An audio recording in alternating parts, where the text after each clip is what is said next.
안녕하세요. Shiptop AI Labs의 팀장 김태훈입니다. 오늘 저는 AI 기술 발전과 산업별 활용 가능성에 대한 얘기를 해보고자 합니다.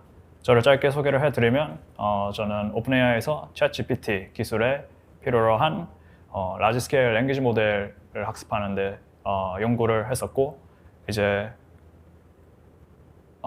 사람들의 피드백을 바탕으로 랭귀지 모델을 학습하는 강학습 연구를 했었습니다. 오늘 저는 AI 사업에 대해서 어떻게 우리가 격변하는 시대에 새로운 사업을 만들어낼 수 있을까를 얘기를 해보고자 하는데요. 이제 실리콘밸리에서 전설적인 CEO, 인텔을 반도체 제국의 왕으로 만들어낸 앤디 그로브는 본인의 책 편집광만이 살아남는다에서 이런 말을 했습니다. 사업이 이루어지는 방식에 전면적인 변화가 오는 시기를 우리는 전략적 변곡점이라고 하며, 이런 전략적 변곡점은 산업의 구조, 방식, 경쟁 방식이 바뀌면서 힘의 균형을 바꾼다라고요. 그래서 지금 챗GPT를 필두로 AI 산업의 패러다임이 굉장히 빠르게 변하고 있는데, 많은 분들이 이러한 상황에서 새로운 사업을 어떻게 만들어 나갈 것인가를 고민하고 계실 거라고 생각합니다. 새로운 사업 그리고 새로운 기술이 나왔을 때 10배 좋거나 10배 싸거나 이렇게 10x better한 무언가의 빠른 발전이 나왔을 때 우리는 이러한 변곡점, 이런 시프트가 발생하는데요. 사실 AI의 하이프는 계속 일어났다 줄어들었다, 일어났다 줄어들었다를 반복했다는 것을 우리는 과거를 통해서 알 수 있습니다. 예를 들어서 우리에게 굉장히 큰 충격을 줬던 딥마인드, 알파고가 이세돌 구단을 이겼던 것은 이제 지금으로부터 8년 전인데요. 지금 챗GPT가 나오기까지 사실 8년이라는 시간이 걸렸었는데, 이러한 산업이 또 알파고가 굉장히 많은 임팩트를 줬었지만 그 임팩트에 비해 산업에 많은 끼친 영향은 작기 때문에 지금 트렌드도 또 반복되는 것은 아닌가, 그런 걸 생각해 볼 수 있습니다.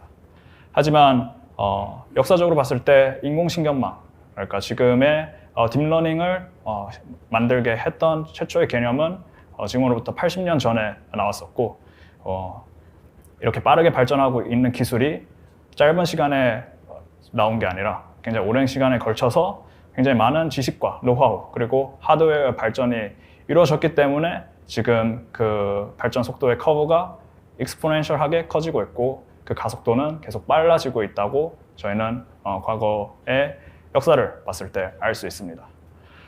하지만 이렇게 저희가 과거를 되돌아봤을 때 AI로 성공적인 사업을 이뤄낸 기업들은 대부분 대기업이지 않나라는 질문을 해볼 수 있어요. 예를 들어서 우리가 과거에 인공지능이라고 부를 수 있었던 서비스들은 이제 Siri, Google Search, 이제 넷플릭스, 알렉사와 같은 굉장히 대규모 자본을 가지고 있는 회사들이 만들어낸 서비스인데요.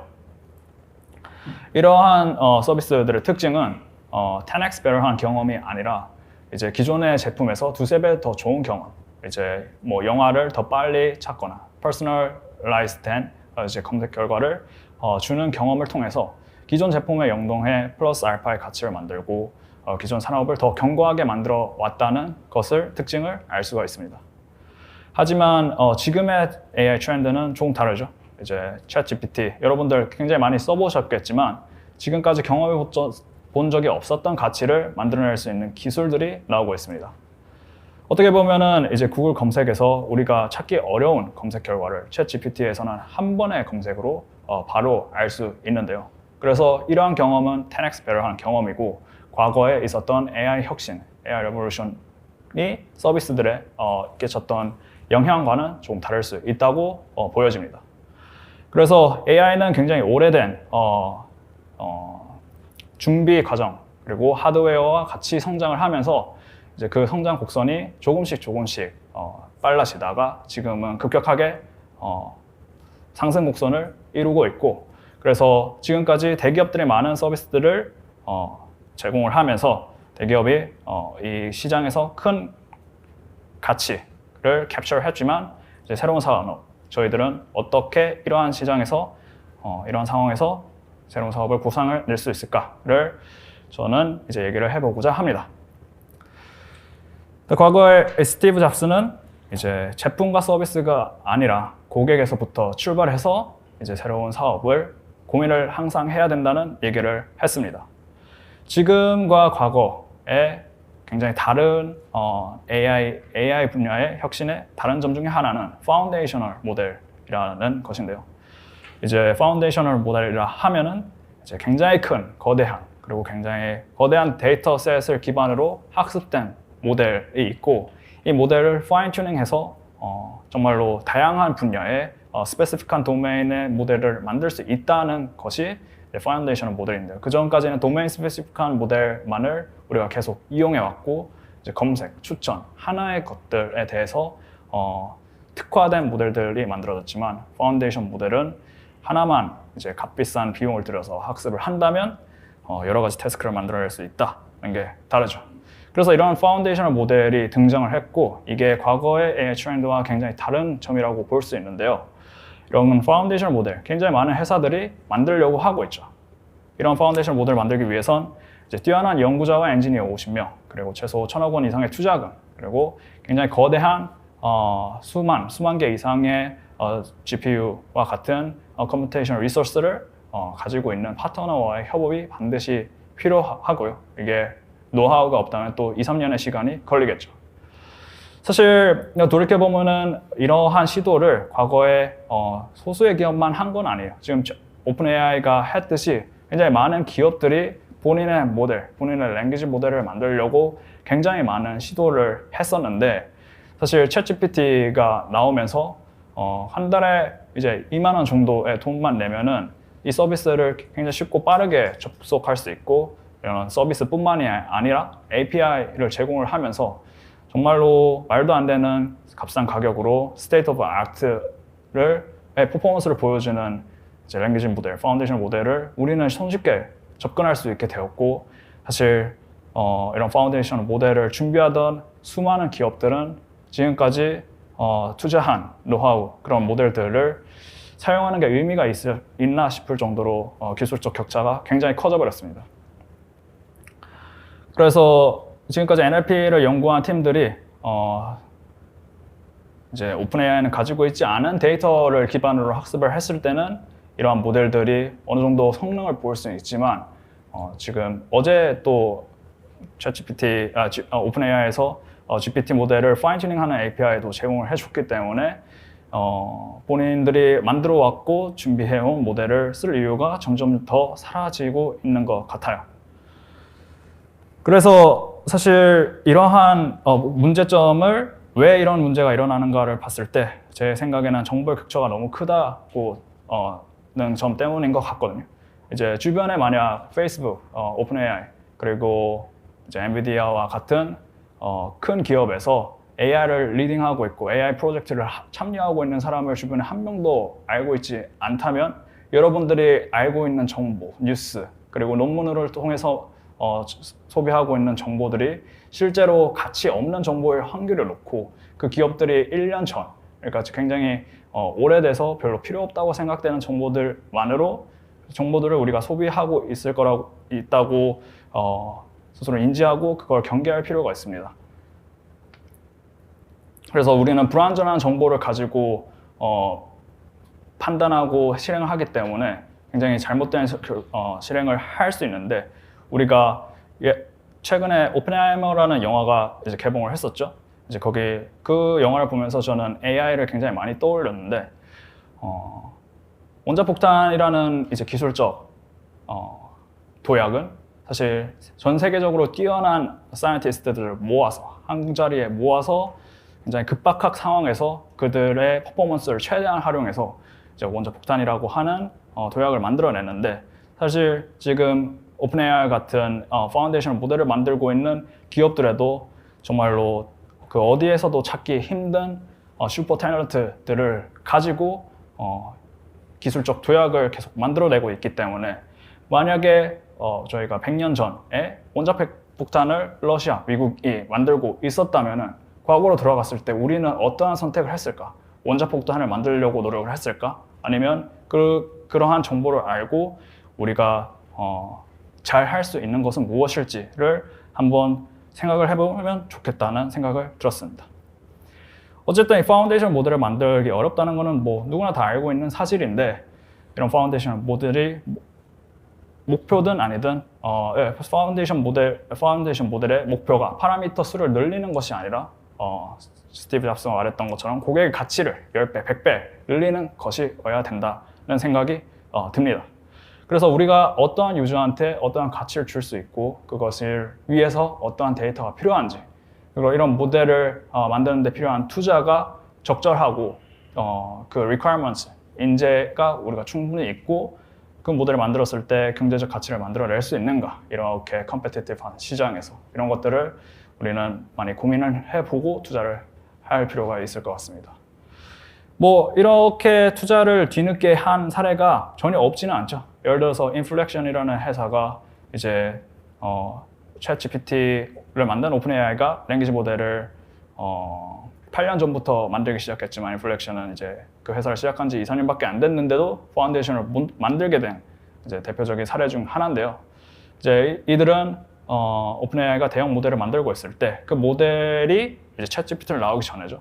대화하는 것처럼 자연스러운 경험은 주지 못할 것이라고 예측하고 그 하나의 스페시픽한 문제 그리고 그 유저 경험만을 목표로 이제 파운데이션 모델을 만들기 시작했다는 점이 굉장히 다른 것 같습니다.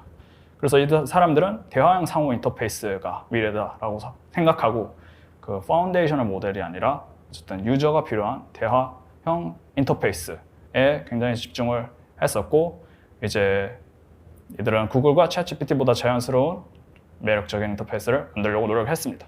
그래서 2021년에 뛰어난 연구자 엔지니어들을 모아서 이제 제가 앞서 말씀드렸던 이러한 준비물을 다 갖추고, 그리고 인재, 딥마인드의 코파운더와 이제 리드 호프만이 모여서 굉장히 많은 투자를 한 덕분에 2, 3년의 시간 동안 이런 오픈AI 같은 기업의 경험을 따라잡을 수 있었었죠. 그러면은 우리는 무엇을 배울 수 있을까요? 이제 이러한 팀을 꾸릴 수 있다면 앞서 말씀드린 리드 호프만과 구글 딥마인드의 코파운더들과 같이 굉장히 뛰어난고 세상에 큰 가치를 낼 수 있는 사람들을 중심으로 모은다면 도전해 봄직하다. 하지만 그 대부분의 사람들은 이제 그러한 팀을 만들기 되게 어렵겠죠. 그래서 우리는 그러한 인재가 제한적인 상황에서도 그럼에도 불구하고 똑똑한 연구자, 엔지니어, 그리고 PM이 하나의 뾰족한 문제를 고민하고 빠르게 실험한다면 새로운 사업을 뒤늦게 시작하더라도 성공할 수 있다라는 것을 인플렉션을 통해 알 수 있다고 생각합니다. 그리고 사실 컴퓨팅 자원에 대해서 제가 여러 번 얘기했지만 뭐 엔비디아가 인플렉션 AI에 일종을 투자했지만 이제 그게 결국 다시 엔비디아로 돌아가는 전 플로우 유동 자본인 것처럼 돈은 사실 지금 크게 문제가 되지 않고 우리가 충분한 팀을 모았는가가 이제 중요한 문제가 된 것 같습니다. 뭐 여튼 이런 대형 파운데이션 모델만은 답인가? 그건 아니죠. 예를 들어서 지금 다양한 사례들이 나오고 있는데 이제 블룸버그 GPT와 같은 모델은 특정 분야의 데이터와 공개된 데이터를 활용해서 모델을 만들었을 때 챗GPT, GPT보다 훨씬 더 좋은 모델 성능을 보여준다는 것을 보여줬고, 바이오메드 LM처럼 의료 데이터 분야에서도 도메인 스페시픽한 데이터를 가지고 학습한 LLM들이 더 이제 제너럴한 목적으로 만들어진 LLM보다 훨씬 성능이 좋다는 사례들을 여러 개 보여주고 있었습니다. 그래서 우리도 팀과 이제 컴퓨테이션 리소스가 있을 때 그만큼 중요한 도메인 스페시픽한 knowledge, 그게 데이터가 됐든 지식이 됐든 그런 정보를 활용해서 남들이 하지 못하는 가치를 만들어 줄 수 있도록 노력을 해야겠죠. 그래서 우리가 많이 뒤처진 건 사실이지만 과거에 삼성이 반도체 회사에 투자하고 파견을 해서 거액을 들여 이제 반도체 기업에 대한 정보를 빠르게 습득하고 지금의 거대한 반도체 회사를 만들어냈듯이 한국에서도 굉장히 똑똑한 인재들이 모여 빠른 실행을 통해서 큰 가치를 만들어낼 수 있는 사례가 나왔으면 좋겠습니다. 뭐 초고대 모델뿐만이 아니라 이제 데이터가 있으면 우리가 승리를 할 수 있다는 건 제가 여러 번 말씀을 드렸고요. 데이터가 있는 곳은 많지만 이제 모델을 만드는 능력이 없는 조직이 이 세상에 많기 때문에 또 그러한 SaaS를 제공하고 있는 기업들도 굉장히 많은 빛을 발할 거라고 생각합니다.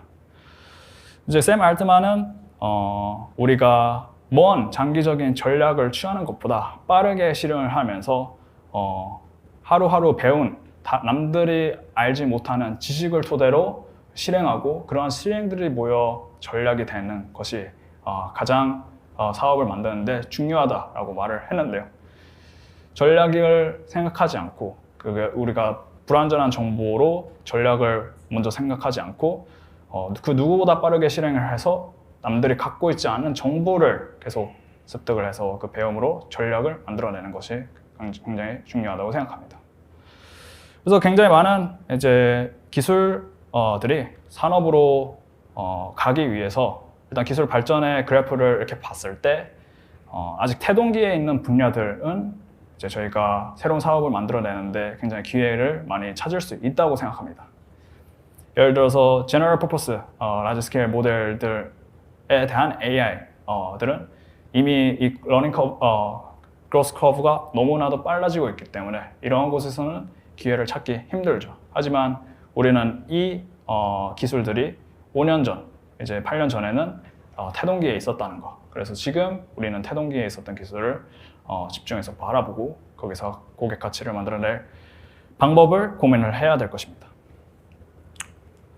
뭐 이거는 제가 개인적으로 생각했을 때 우리가 아직 해결할 수 있는 도전할 수 있는 분야들에는 어떤 것이 있을까를 생각을 해봤을 때 이제 4가지 검색, 헬스케어, 로봇 그리고 컨텐츠 분야가 있다고 저는 생각해서 이제 이러한 산업에서 우리가 어떠한 가치를 만들어낼 수 있을까를 짧게 공유를 해드리겠습니다.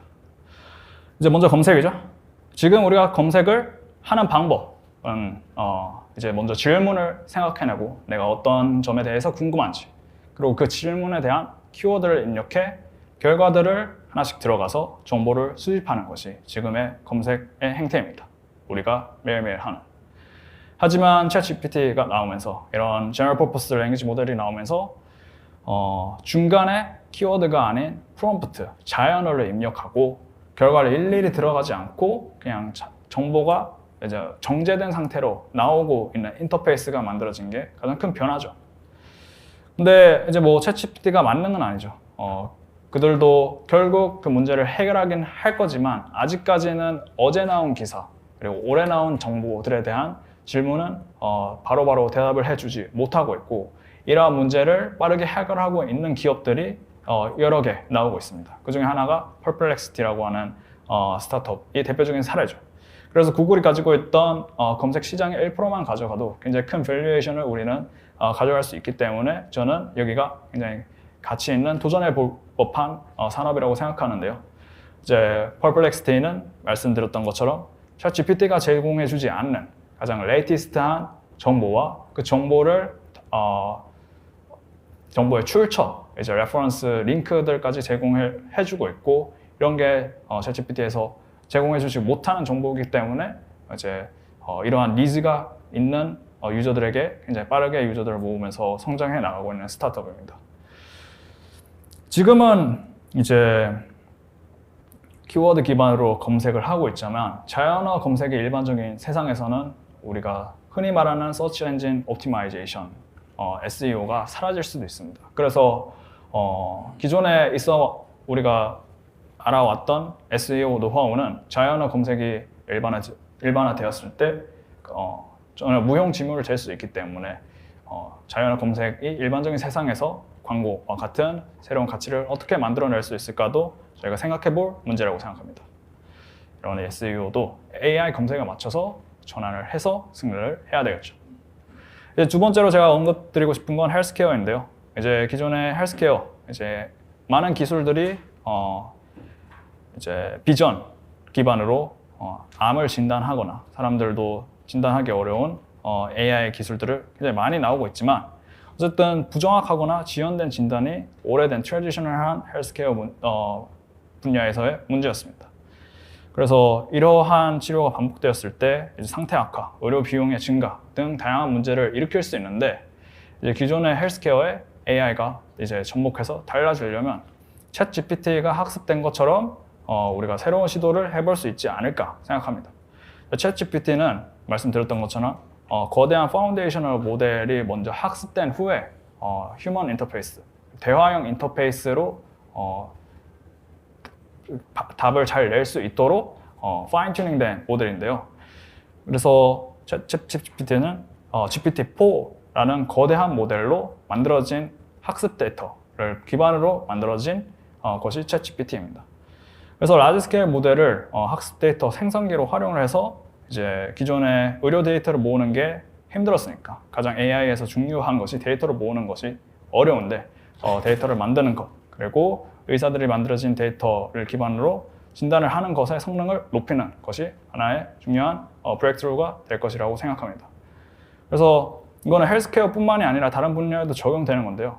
우리는 지금 publicly accessible 한 large scale 모델을 어떤 데이터 제너레이터로 활용할 것인가, 그 모델에 어떠한 쿼리를 넣고 어떠한 답을 넣어서 이 세상에 존재하지 않는 데이터들, 어떤 것들을 만들어서 남들이 제공하지 못한 가치를 어떻게 제공해 줄 수 있을까를 고민을 해볼 필요가 있다고 생각합니다. 세 번째, 로보틱스. 이제 최근에 휴머노이드 로봇에 관한 얘기가 되게 많이 나오고 있죠. 일단 이런 휴머노이드 로봇에 투자하고 있는 거대 기업도 빠르게, 스타트업도 빠르게 많이 생기고 있는데요. 대표적인 것이 뭐 이제 테슬라, 그리고 X, 그리고 피규어와 같은 로보틱스, 휴머노이드 로보틱스 회사들이 빠르게 여러 개 나오고 있는데요. 뭐 저희도 이제 현대와 같은 한국 기업이 보스턴 다이나믹스라는 굉장히 굵직한 로보틱스 기업을 갖고 있고 그런 노하우를 갖고 있기 때문에 이런 로보틱스 분야에서도 태동기이고 아직 정해진 정답이 없고 챗GPT만큼 이제 프로덕션 레디한 로봇들이 아직은 나오지 않았기 때문에 여기에 굉장히 많은 기회가 있을 거라고 생각합니다. 사실 로봇은 이제 종합 예술이라고 부를 수 있을 정도로 되게 많은 문제를 풀어야 되는 어려운 문제인데요. 뭐 사실 챗GPT를 만드는 것도 되게 어려운 문제였고 근데 기술과 하드웨어가 발전하면서 극복을 했기 때문에 이런 문제들을 하나씩 해결하면 우리도 곧 휴머노이드 로봇과 같은 브레이크스루, 오프라인 브레이크스루를 즐길 수 있게 될 것이라고 믿습니다. 그래서 이제 챗GPT 같이 랭귀지 모델이 발전을 한 것뿐만 아니라 이미지를 분석하고 영상을 분석하는 비전 모델도 똑같이 발전을 많이 해왔고 기존에는 많은 컴퓨테이션 리소스가 필요해서 학습을 잘 하지 못했던 비디오 인식 능력도 함께 올라갔습니다. 그래서 구글과 같은 기업들이 기존의 센서 기반으로 이제 인지하고 플래닝하고 이제 실행을 하는 것뿐만이 아니라 이제 비전 이미지와 동영상을 기반으로 그리고 자연어의 쿼리를 받았을 때 로봇을 움직이게 하는 이제 연구들을 굉장히 많이 하고 있고 이런 연구가 충분히 머추어해지면은 우리는 휴머노이드 로봇, 우리가 상상하는 정말로 친절하고 우리의 가사, 우리가 항상 반복적으로 해왔던 물리적 행동들을 대체할 수 있는 엔티티를 만들어낼 수 있을 거라 생각합니다. 그래서 이렇게 풀어야 할 문제가 많은 분야에는 당연히 기회가 있겠죠. 당연히 어렵겠지만 5년 후, 10년 후를 생각해서 우리가 투자해 볼 필요가 있다고 생각합니다. 마지막으로 이제 컨텐츠 분야인데요. 컨텐츠 분야도 1년 새 되게 많은 발전을 이뤄냈죠. 이제 작년 2022년 5월만 하더라도 이런 이미지와 같은 컨텐츠를 만들어내는 기술이 이 정도에 그쳤었어요. 이 정도도 굉장히 아름다워 보이지만 아직까지 추상적인 그림만 그릴 수 있었고 구체적이고 사실적인 그림은 디스코 디퓨전에 있을 때는 저희가 만들어낼 수 없었는데요. 1년이 지난 지금 보이시는 것처럼 사진과 현실인지 이제 AI가 만들어낸 건지 구분할 수 없을 정도로 자연스러운 이미지 그리고 뭐 영화의 스틸컷 같은 장면 19세기 초월술주의 작가들이 그렸을 법한 멋진 그림들을 AI는 1초 만에 이제 자연어를 적당히 쓰면 바로바로 만들어낼 수 있고 이런 이미지들을 100장, 1000장, 무한개에 가까울 정도로 빠르게 컨텐츠를 생산해낼 수 있게 되었습니다. 그래서 이러한 컨텐츠를 만들어내는 도구들이 이제 마이크로소프트 빙의 이미지 크리에이터나 이제 오픈 소스죠. 스테이블 디퓨전 웹 UI와 같은 코드들로 굉장히 빠르게 발전하고 있는데 아직 여기에 유저 경험은 굉장히 불친절하고 이걸로 만들어낼 수 있는 가치는 되게 무궁무진하다고 생각합니다. 특히 많은 사람들이 컨슈머 프로덕트에서 소비하고 있는 것들이 릴스와 같은 짧은 영상이라는 점을 고려를 했을 때요. 그래서 이제 이런 디퓨전 모델들은 노이즈에서 이렇게 세상에 존재하지 않았던 그림들을 만들어낼 수 있게 되었고, 이것도 이 기술의 처음 이 시장을 키운 것도 오픈AI에서 만든 달리2라는 모델인데요. 이제 코알라가 바스켓볼, 이제 농구를 하고 있는 사진. 이거는 이 세상에 분명히 존재할 수 없는 동영상이지만 AI는 코알라 사진과 이제 농구를 하는 사진들을 많이 보고 이러한 개념의 조합을 자연스럽게 만들어낼 수 있게 되었습니다. 이제 이런 디퓨전 모델들이 할 수 있는 건 굉장히 다양한데요. 이제 뭐 기존의 포토샵에서 굉장히 오랜 시간을 들여서 해야 됐던 것들이 전문 지식이 있어야지만 할 수 있었던 이런 사진의 수정을 우리는 누구나 이제 일반인들도 자연어 인터페이스만으로 쉽게 할 수 있게 되었고, 이제 주변의 컨텍스트, 이미지의 컨텍스트를 바탕으로 있을 법한 이제 그 모나리자의 모하크 머리 스타일을 만들어 달라라고 하면 이렇게 그 주변의 풍경과도 어우러지는 좀 자연스러운 이미지들을 만들어낼 수 있게 되었죠. 또 이렇게 주변의 사진을 채우는 아웃페인팅과 같은 경험도 있고, 그리고 주어진 사진의 베리에이션을 만들어내는 경험도 우리는 할 수 있습니다. 이렇게 컨텐츠 AI가 굉장히 빠르게 발전하고 있고 이걸로 할 수 있는 게 되게 많기 때문에 아직까지 기존의 전통적인 뭐 포토샵, 어도비도 굉장히 많은 생성 AI에 투자를 하고 있지만 이렇게 발전하고 있는 생성 AI가 기존에 없었던 크리에이터들, 창작자들을 되게 많이 만들어내고 있기 때문에 그 사람들한테 우리가 어떠한 가치를 줄 수 있을까? 그 사람들이 겪고 있던 문제는 무엇인지 고민을 해보고 새로운 사업을 고민해 볼 수 있다고 생각합니다. 그렇죠. 이제 수많은 데이터를 보고 이제 이런 이미지 생성 AI들이 만들어졌죠. 그래서 저는 이렇게 4가지 분야에서 포텐셜 AI 사업에 대해서 저의 개인적인 생각을 말씀을 드렸고, 어쨌든 우리가 새로운 산업을 만들기 위해선 빠르게 발전해 나가고 있는 곳보다는 좀 더 태동기, 정답이 발견되지 않은 시장에서 우리는 투자를 하고 고민을 하고 새로운 가치를 만들어낼 고민을 할 필요가 있어 보입니다. 감사합니다.